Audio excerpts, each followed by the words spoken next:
Welcome to all of our Intelligent Dentistry watchers, viewers, and listeners. I'm super excited with the individual that we brought on today, and I'm really excited for you guys to hear her content, her story, and some of the key nuggets in how you can increase your practice.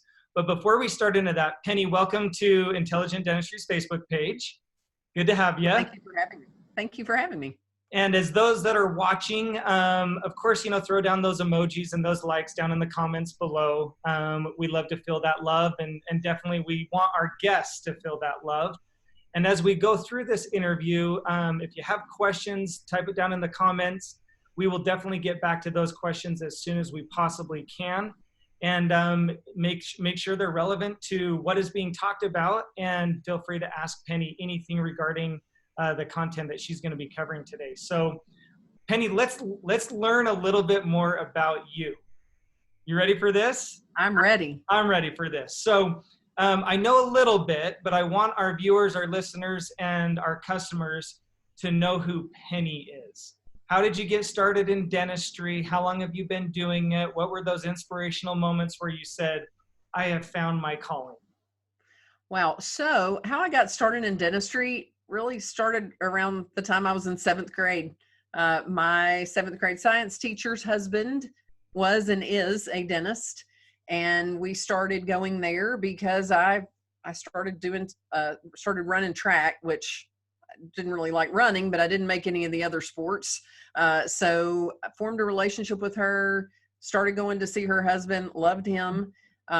She was a major mentor in my life. I mean, I wanted to be a coach. I never set out to be a dental consultant. I didn't even know that existed.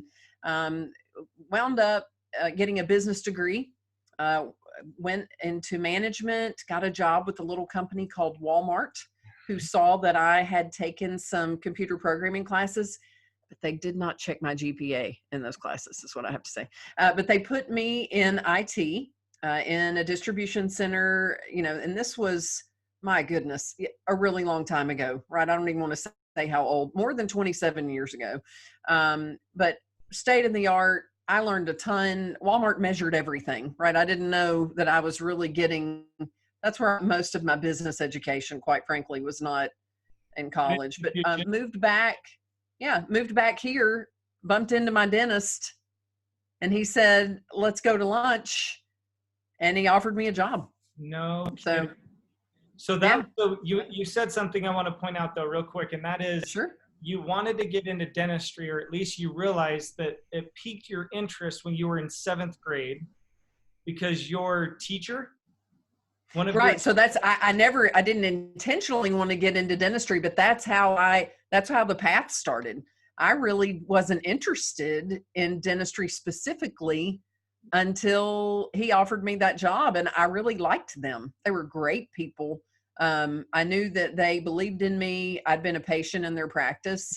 And I thought, hey, after Walmart, as you know, I referred to it as a tour of duty. I joke in my programs, I say, hey, I'd been in the store some too. This was no nights, no weekends, no stress, which is where the humor usually comes in, because there's plenty of stress in the dental office. But that's what got me in the world of dentistry, was my relationship with my dentist, and really initially his wife. Wow. So now you've been in dentistry for how long? I've been in dentistry for 27 years. I've been working, started doing some coaching. I did a kind of both coaching and office manager for about 6 months. But when he brought me on, I dug in. I remember one of my first questions was, where are the manuals that tell how to run this place, right? I mean, we had manuals for everything. He just kind of looked at me and he said, well, I have this book. It was a periodontal textbook. I didn't last very long in that. And then we had one book on how to make financial agreements, and a book on our dental software, which at the time was DOS based. Most of the people on Facebook probably don't even know what DOS is. We didn't have a mouse on the computer. It was before the mouse got invented. So we went to a seminar and started working with some consultants, and literally I thought, oh my goodness, this is really cool. 6 months later, when we really began we could see results, like not just little results, big results. And that was the first time I thought, okay, obviously they're not going to call me to replace Carol Burnett on the Carol Burnett show. So I probably should change my dream. And I said, hey, I'd like to learn how to do that. That was about a year into the consulting relationship. I told my doctor, we went to lunch. I said, look, I'm not leaving you now, but I would like to do that. And if I replaced myself, he said, you know, you've got my full support. I figured you wouldn't stay here forever. Sure. And so that was what happened. I hired my replacement plus one because we had grown. Yeah. And then after about 6 months, I got busy. I wasn't as focused as I needed to be on the office, and off I went. So now you went from being an office manager, learning the ropes and in and outs of dentistry and really the office, all the logistics and operational aspects to it, to now seeing an opportunity to coach and help others run a more efficient and profitable practice. Would that be correct? Absolutely. And I actually started out, I won't name the group, but I started out with a group. I had a franchise. It was awesome because there were, systems. There were a bunch of us, really fast tracked me. I can't imagine how long it would have taken me to learn a lot of those things on my own. It's the power of multiple minds and greatness coming together, just like what you have on intelligent dentistry. More than likely, whatever someone's challenge is, somebody else has figured it out. So, it's been amazing. Not only the growth that offices are able to have, but the relationships that I've made. I wouldn't change a thing. Well, I am super excited for all of the listeners and watchers to learn some of these concepts and principles that you have mastered over your career, being in hundreds of dental practices and hundreds of events, having mentors and coaches yourself, polishing yourself, and then eventually writing a book. Is that correct? That's right. I finally wrote the book I wish I'd had when I was an office manager. That was, I think, 5 years ago now. It seems like last year. And what is the name of that book? So my first book is Growing Your Dental Business. Growing Your Dental Business. Your second book? Second book, which is written but not published yet. We're in that little waiting period of all the editing and all of that. It is called Persuade with the Case Acceptance Story. Okay. And I have a couple of co-authors. And so it's using the power of storytelling to increase case acceptance in your practice. Cool. Awesome. Well, congratulations to you. And Thank we'll get to that in just a second, but I want to jump right into a concept that I've heard you talk about in front of the room, as far as some of the big shows, Greater New York and some of the other platforms that you've spoke on. But let's talk a little bit about growing your practice. You have a very specific methodology, and really I'd say 5 bullet points, 5 keys that you talk about often, and how someone can grow their dental practice. Let's dive into those and start with the first one. Okay, so the first of the 5, and really the reason that I came up with approaching the 5 is often you can get so overwhelmed with trying to figure out where to start, right? So this is five different areas, and then I'll touch on at the end the importance of how to know which ones you need to hit first. But it's increase your new patients.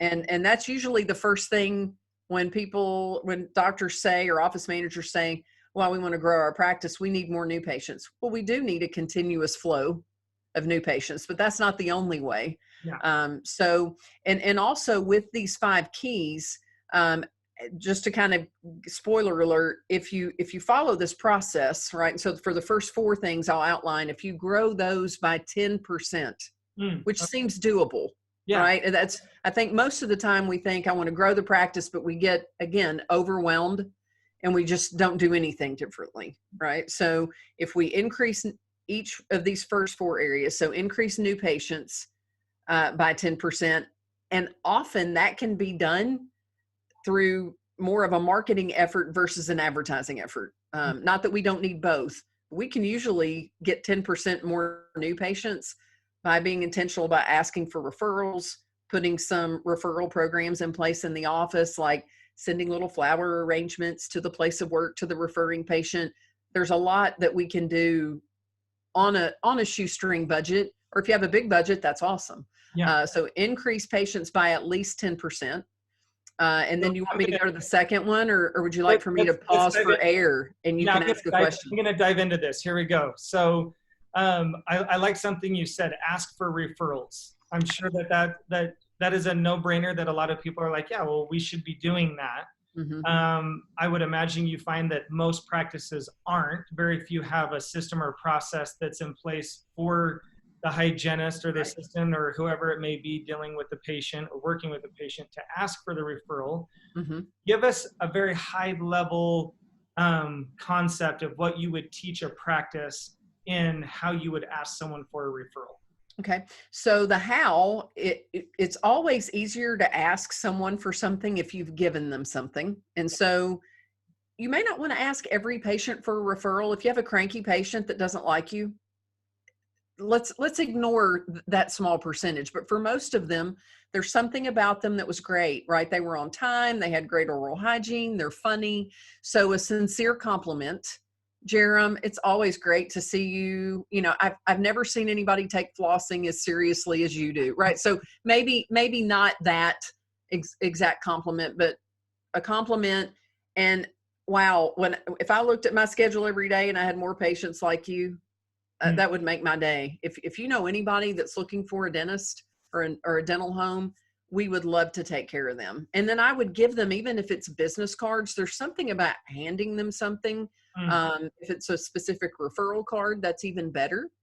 But ask. When we think, oh, well, if they want to refer, they will. That's like thinking if a salesperson saying, oh, well, if I showed them my product, if they ever want to buy it, they'll call me. It's not true. Right. People get busy. So the other, and this isn't necessarily high level, but just another little tip. I mean, I love dental intel. That's why I'm here. I also still really love route slips. I think it gives us, there's a difference between electronic record and no paper. Most businesses still have a little paper. To me, it's worth printing it. We can highlight a couple of key points, even those that we've gotten from dental intel.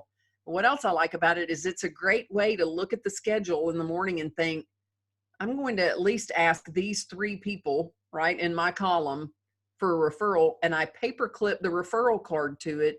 It's a mental note so that either I remember or when that route slip comes to the front, the administrative team sees it's on there and realizes that I didn't have time to ask. So it's just a great way to be intentional and remember to ask.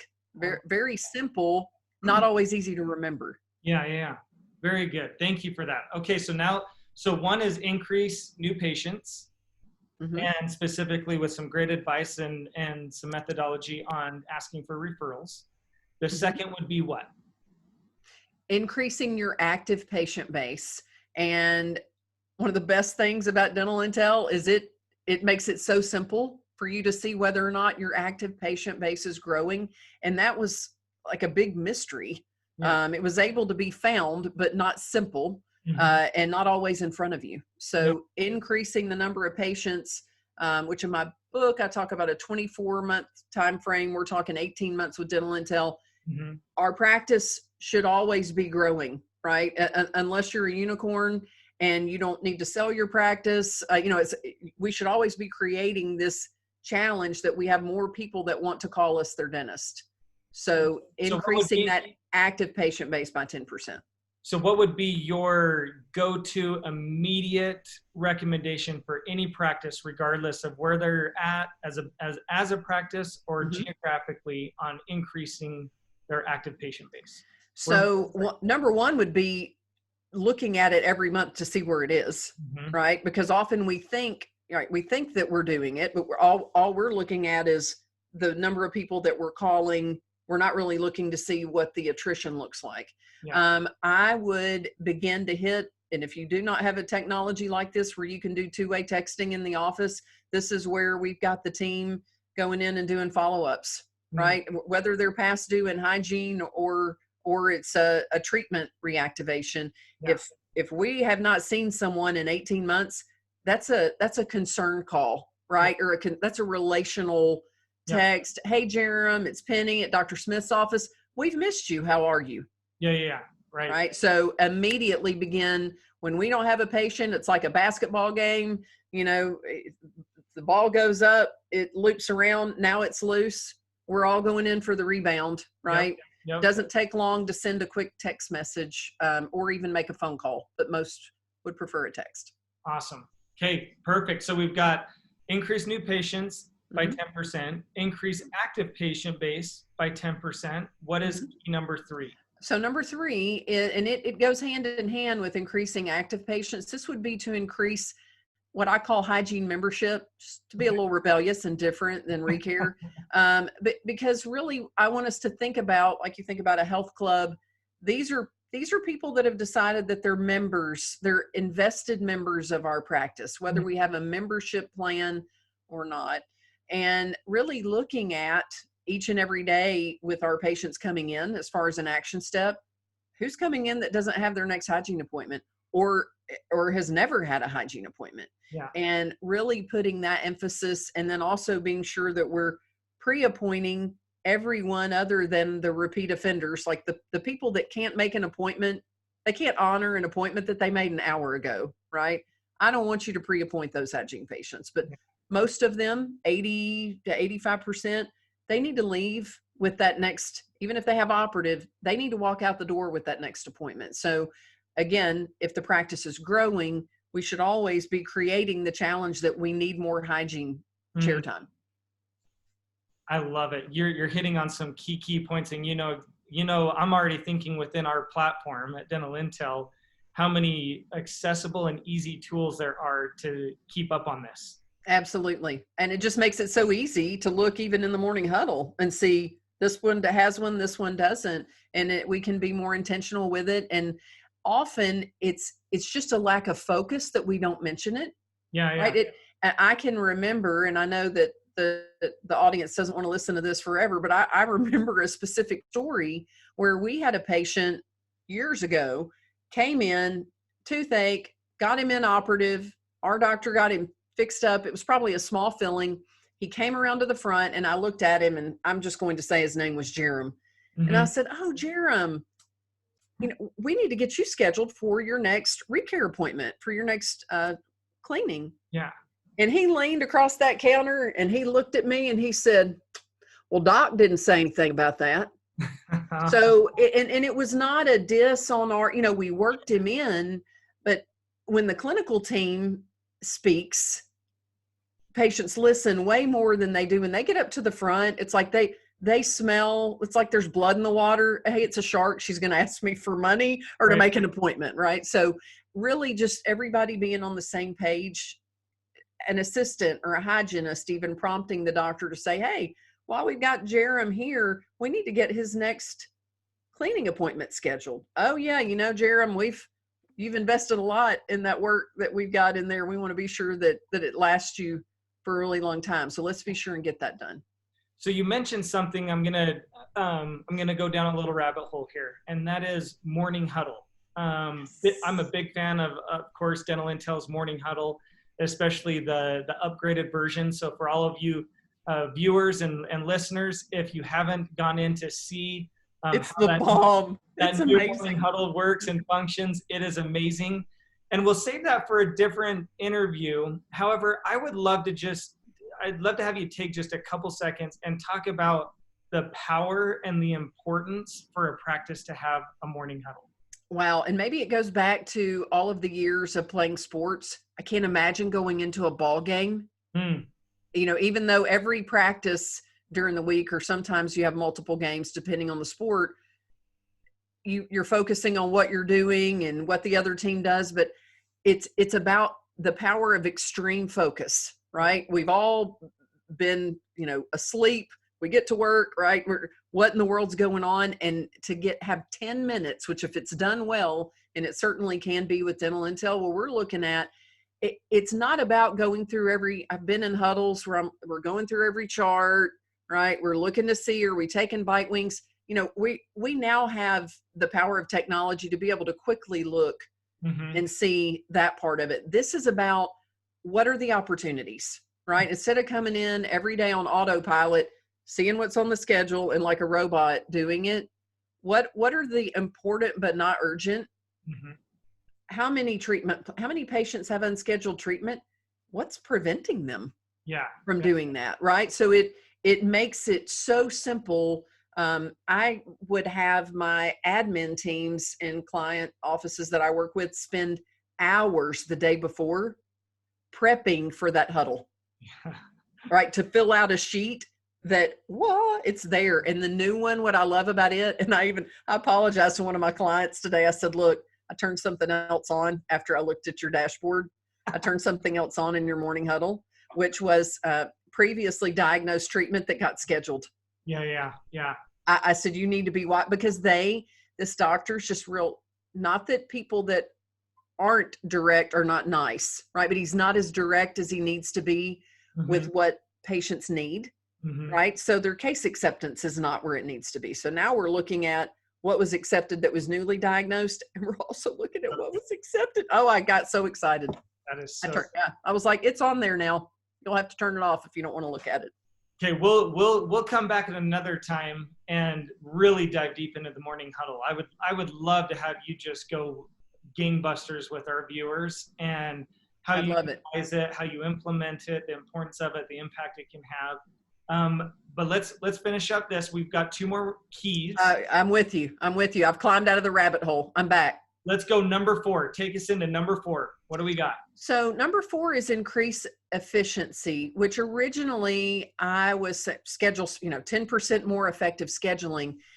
Yet you can't schedule faster than what you're able to do, right? And efficiency is better use of your dental software, right? If it takes you forever to do chart notes, right, and to do charting, that takes up appointment time, right? So how can we look at not only scheduling smarter, but if we're able to become more efficient and even free up 30 minutes a day so if you had a small practice, just to kind of get the scale in your mind, if you can free up 30 minutes of doctor time per day and 30 minutes of hygiene time, not even overall appointment time. And then you look at your average per hour in hygiene and op, that will, increasing that by 10% per doctor, per hygienist can have a tremendous impact on the practice productivity. So now number 5, you said, number five. So you said if you go through the first 4, then 5 is? 5 is increased case acceptance. And when I was writing the book, originally that was 10% too. Yet you and I both know almost every office has another practice within the practice. So when you put 10%, it made the number look so big that I figured people would go, that's not doable. So I made it only 5%. So 1 more out of 20, which should be as simple as falling off the back of a truck, right? As we say in the South. So, and this, to me, case acceptance, that's where it all comes together. I mean, you heard me talk about this, right? Where we've got the funnel. That's where every bit of time, money, energy, effort, answering phone calls, screening patients, evaluation, scheduling, all comes down to that. The true definition of smarter, not harder is the case acceptance piece. But that's that 5th area of focus that we can look at to say, okay, either we're not having the appropriate financial discussion or patients don't have a big enough want to. And working on that intraoral camera, getting better at asking questions and asking better questions. Sure. More of our patients want dentistry than we realize. We're just not effective. It's not about educating. It's about engaging them and getting their buy-in. Yeah. So changing the conversation and the patient experience. So there's your 25%. There's your 25% or more. Every time you do the math, no matter 1 location, 3 locations, it comes out, it's at least 25% or greater. And if you had enough gumption, right, or pull yourself up by your bootstraps, and I'm not trying to put all of us as coaches out of business, but you could follow that plan and not even have to have it. It's a blueprint. It works. No, I love it. Those are sound principles and components of a practice that definitely, I mean, from our side of it with dental intelligence and the data that we see and how we display that on our dashboard, each one of those points that you just made, those keys, are some of the most high trafficked and viewed aspects of our dashboard, because they're key components to not only running a practice, but growing a practice. So Absolutely. Absolutely. And it really starts just, I think I told you at the end, I would say, okay, well, how do you know? Well, the numbers will tell you, you know, you're looking at your numbers, the areas that have the greatest deficits based on, and I would say where you are according to the dental intel benchmarks, that would be where I would start. And often you may say, okay, you know what, we're doing all those things and we still are really not getting traction. It may be more of a culture issue. yeah, Right? If you talk about things over and over and over and they don't get done, you probably don't need a better mousetrap. yeah. Right? It's not the mousetrap's fault that it's not happening. It has something to do with, it can be a relational issue, you know, people too busy being upset with each other or power struggle. Maybe they're not clear what the expectations are. So that can play into it as well, as far as where do we put the focus. But knowing your numbers and spending, just because you have dental intel, right? And you know this, you can't just have it and occasionally glance at it. You need to spend some intentional time looking at the data and acting on it. 100%. That's where the power comes from. 100%. Yep. Well, all right. So I've got one more question for you, and then we'll close this up. That is, you've got a really good friend behind your right shoulder there that has been staring at me this entire interview. Tell us a little bit about your love and passion for Mickey Mouse. Well, and you know what? Not only is he back there, but look. Hey, everybody. So my love and passion for Mickey, you know, I was not one of these kids that just grew up, oh my gosh, I love Disney World. I really didn't have a Disney experience until I was 18. And maybe that's why it impacted me so much. The fact that they are able to, talking about the theme parks and the resorts, right? If we set aside the brand that is Disney Channel and movies, which I love all of those too, the experience when you get there of being able to focus as a guest, right? So the customer experience, and then not only that, but the consistency of the business. So it's not, yes, I am forever a kid. I mean, I'm just going to let you, I mean, I'm going there early for a Golden Girls of Dentistry cruise. I'm going a day early so I can have my first Disney golf experience, and then hitting a theme park with a fellow consultant. I mean, I do have that part, but it's really fell in love with their business strategy. We did an event there that you guys sponsored, which was Unleash the Magic of Culture. And we involved a Disney Institute business behind the Magic Tour, because what they've been able to do, not only with their systems, but it comes back to culture. It's consistent. Walt's been gone. Walt Disney died before I was born. I really was not aware of that until about 10 years ago. Yet look at how they're able to portray what they're about, who they're about. And so I'm not only passionate about that, but I'm passionate about, to me, the business of dentistry is one of the most, or the dental practice is one of the most misunderstood businesses by our patients, right? I mean, they've allowed many of them, whether it's insurance, PPOs, some of the bigger chains out there, to become a commodity, and it's really a relationship business. And so Disney's done that with theme parks, right? There's lots of theme parks. There's not many Disneys. No. So being able to have practices try to think, you know, if Disney did dentistry, would we be doing this, right? What are we really about, from onboarding to who we're bringing, you know, who we're hiring, how we're bringing them on board, our processes, and really, ultimately, it's about the patient experience, or they don't stay. Yeah. They don't stay. So yeah, it's combining my love for, and maybe an excuse every now and then to go to the theme parks. I had a client today said, do you know of any CE going on? And he gave me a time frame. I said, I don't, but you know, I have CE accreditation, we can make some, right? So Awesome. Well, I've just been staring at Mickey now for quite some time, and he just has a smile back there. I don't know if he just likes the bald head or the beard or. yeah, I don't know. He's waiting for somebody to call. That's my Mickey telephone. Just waiting for somebody to call. But thank Well, you for asking. That's we appreciate you. fun. We appreciate you coming on. I do want to make sure that, I mean, there's a lot of meat that can go behind these 5 keys to grow your practice. Oh, absolutely.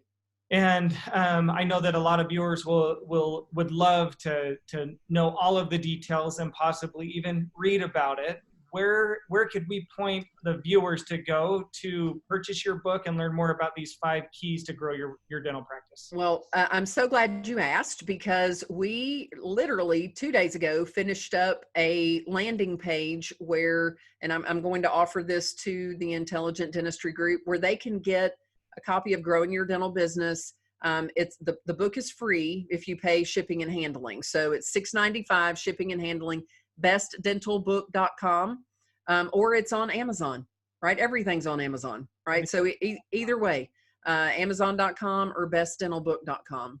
And just excited to be able to offer that to you guys. Okay, so bestdentalbook.com. Mm-hmm. And I don't know if you guys heard her right, but for all of you viewers and watchers here in Intelligent Dentistry, she's offering that for free. All you got to do is pay shipping and handling. And that book will take you deep into some of the concepts, principles, and even methodologies on how to increase your practice by 25% using these 5 keys. So absolutely. And a lot in there about knowing your numbers. There's a lot that we did not get to talk about. So, knowing your numbers, how much time you should spend looking at them, right? That's kind of sets the stage and then goes into those 5 keys. Cool. Awesome. Well, for those that are watching, make sure you give Penny a big thumbs up and a big like. Say thank you to her. And Penny, on behalf of Dental Intelligence, we thank you for being an ambassador of our product, but at the very end of the day, you've already mentioned it, that is increasing the patient experience and making sure that they're well taken care of. We couldn't agree more with you. They are the most important part to everything that we do. So thank you for being an awesome advocate and ambassador. And once again, guys, make sure you give Penny a big shout out and a big thank you. And until then, we'll see all of you very, very soon. All right. Thank you. Thanks for having me.